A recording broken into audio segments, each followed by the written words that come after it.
All right. Hey, friends, and welcome to another episode of the OCD and Anxiety Show. My name is Matt Cotty, and I'm a licensed clinical social worker and the founder of Restored Minds. So, in this episode today, I want to talk about the problem of trying to fix OCD and anxiety. And this is a big hurdle that I ran into on my own journey, and still run into, from time to time, because I just have a very solution focused kind of mode that I get into. Um, and I want to talk about a common thing that people do on this journey that actually is a paradox and oftentimes kind of keeps them stuck. So before I dive into that, I'd really appreciate if you would take the time to like and subscribe and even share, comment, and even go as far as helping us out by writing a review on iTunes for the show. And the reason I ask that is because, again, it just is one of those things that the more positive feedback that platforms pick up from the show, whether it's likes or reviews or comments, the more it is shared with other people, and it helps us get this out to as many people as possible. So also, for those of you that are looking for help at Restored Minds, we have various different programs and options for you. You can check us out at restoredminds.com, and also there's a link down in the notes that you can check out, where it's a free guide you can download and get started with right now. So back to the idea of the problem with trying to fix yourself. So when we experience anxiety, right, and it can come on in so many different ways, and it may be a feeling that you experience. It may be racing thoughts. It may be panic. It may be fears of driving. It can manifest in so many different ways. And really, one of the biggest problems that I think people with anxiety and OCD and all the different kind of the spectrum of anxiety disorders, and even calling it an anxiety disorder, one of the problems is that if we see it as a disorder, then we naturally try to move into this mode of fixing it and solving it and resolving it, right? And the issue with that is that anxiety is a totally normal experience. Now, it's estimated that, I think 40 to 45 million people in the US alone at some point in their life will have a clinically diagnosable anxiety disorder. So with that said, it's either, and so when you talk about it, I think that's like 1 in 6 or 1 in 7 people. So, I mean, just recognizing that alone, that like when you walk about your day, 1 out of every 7 people you see, chances are they've either have or are experiencing anxiety. So the question is like, is it really abnormal? Like, is it really a disorder? And this is something that I've always, and again, people will disagree with me on this, and feel free to disagree. It's okay. It's like, not everything I say is, I'm wrong often. And please take everything I say with a grain of salt or 2 grains of salt, whatever it is. It's just like, but this is just kind of what I think. It's like, I understand the concept of diagnosis, and I understand the benefit of trying to categorize certain conditions so that we understand how to help them. Now, the problem is that when a medical system is designed to label a problem, what can happen is people can identify with the problem and start to believe that they are, that they have a disorder, right? When really what we're talking about with anxiety is an elevated stress response in the body that can be calmed down, can be rewired. And there's various aspects of why this happens, right? If there's a bunch of life stressors going on, well, you know what? It comes to reason that you're probably going to have some elevated stress in the body. Okay. Now, what we do and the tools and all that stuff is a very important process, right? And I talk about this a lot with the AAA response and knowing the tools of how to handle stress and anxiety when it surfaces in your body. And yes, anxiety is uncomfortable, but that doesn't mean that it's abnormal. Okay.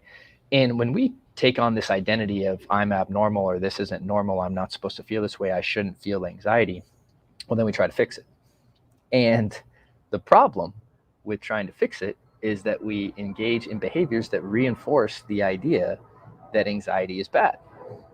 And this is the paradox, right? And I often say this, that everything with OCD and anxiety is a paradox. You know, the harder and harder you try not to have certain thoughts in your head, the more you experience them.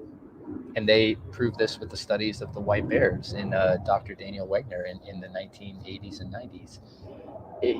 So the harder and harder you try not to think of something, the more it pops in your mind. It doesn't mean that you have a disorder. It's just like by trying not to push thoughts away, you're going to experience it more. Same with anxiety. The more and more you try not to experience anxiety and fix yourself and get rid of anxiety, the more you're going to experience it. Why? Because anxiety is just, it's energy at its most primal level, right? Anxiety is energy. The stress response is energy in your body, created to try to put you into a fight or flight mode, to flee off a danger, right? So when you are having anxiety, your body's signaling, hey, we're in danger. And the problem with anxiety, right, is that there's nothing actually happening. So you're having this energy in your body and there's nothing to do because nothing's happening right now, because usually you're imagining a futuristic threat or a past situation.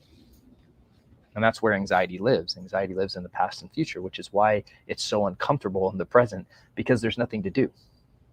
So, here's some things that I did that were obviously wrong. But I mean, a lot of us go into like, okay, I'm going to take a bunch of supplements, right? Okay, I'm just going to load up on all these different supplements. And yes, there is a place for supplements. I'm not knocking supplements. I'm not saying don't take them. What I'm saying is that when you're trying to take something so that you get rid of the feeling, that is the problem, right? So we avoid things that trigger us, right? That's another big thing that we do, right? Is that, and so this is like the way we try to fix ourselves. We get reassurance, we check, right? We try to solve it in our mind. We mentally ruminate, and we try to fix the anxiety, right? So the thing is the harder and harder we try to fix it, the more and more we reinforce that it actually is a problem. And that's the paradox right there. That's the complete paradox of OCD and anxiety recovery. Is the harder and harder you try to fix it, the more you reinforce it's a problem, the more that it shows up, the more you trigger the response. And that's the grand paradox of this whole thing.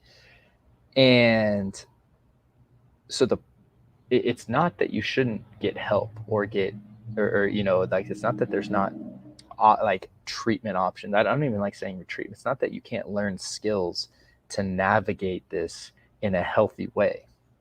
And yes, it is uncomfortable. Yes, I'm not saying that you shouldn't do anything, right? There is an appropriate way and a proper way to actually navigate the anxiety, like OCD and anxiety, because you can get caught in these loops, right? And so there is something to do, right? And it is important that you learn the right skills and the right tools. I 100% advocate for that.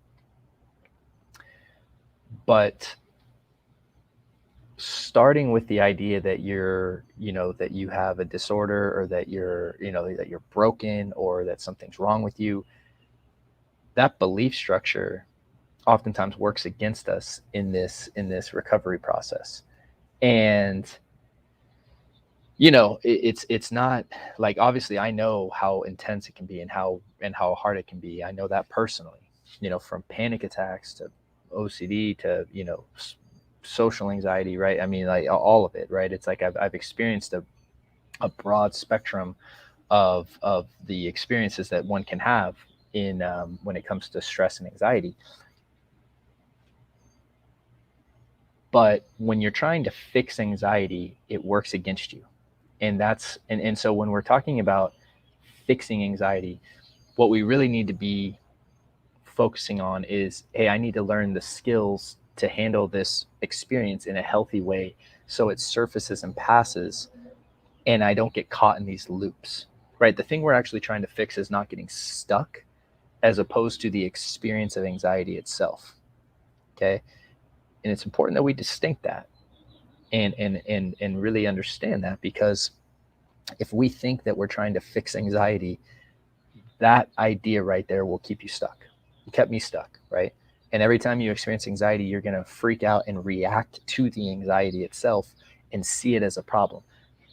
That situation right there, the experience of anxiety and then freaking out and reacting to the anxiety itself as a problem, that is what keeps you stuck, because that causes you to do compulsions or behaviors that reinforce, and then this loop builds. And that loop, if you get caught in the loop, I mean, for anyone that has, it's a vicious loop about whatever it is. It could be about any fear. And so the idea is what we're actually trying to do is break out of the loop. And one of the ways we do that is we actually re-understand the problem, that it's not anxiety that's the problem, it's the behaviors we're doing that are reinforcing it. And that's why when we move to a solution-focused approach like the AAA response that we teach at Restored Minds, that is what the difference is. It's a reappraising of what the problem is. The problem is not anxiety. You are not diseased or sick or broken because you're experiencing anxiety. Like, anxiety is a normal experience. What is abnormal is the fact that you think it's abnormal, so that you try to fix it every time that it comes up. And that paradoxically keeps you in a loop on, and it keeps you experiencing it. It keeps setting off that stress response. So I hope that makes sense. And again, I'm probably going to elaborate on this more, because this is a topic I can talk about all day. On a side note, I think I'm probably going to do a book review.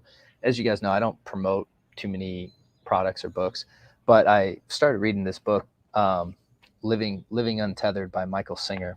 And, I'm a huge fan of his work. The Untethered Soul, and in the Surrender Experiment. And I haven't read this Surrender Experiment, so I started reading Living Untethered, and I just got through part 1. And I mean, oh my gosh, it's amazing. And for those of you that wrestle with OCD and anxiety, I think it's an incredible, way to look at things. And I just I couldn't advocate for checking out his work enough. And again, I don't get paid for this or any kind of, it's just me recommending it, because I just really enjoyed it. So wanted to share that with you as well as an additional resource. And with that said, there's like I said, there's a little guide down in the notes if you struggle with OCD and anxiety, to check out and get started with the AAA response. And again, just coming back to the core idea today, the problem with trying to fix yourself is that it paradoxically reinforces the anxiety. And so it keeps the alarm system going. And once we understand that there's actually, you don't need to fix the anxiety, that your body knows how to regulate on its own, that is the turning point on the journey for most of us. So I hope this was helpful today. And I wish you guys a wonderful week as always. And with that said, I will see you guys on the next episode.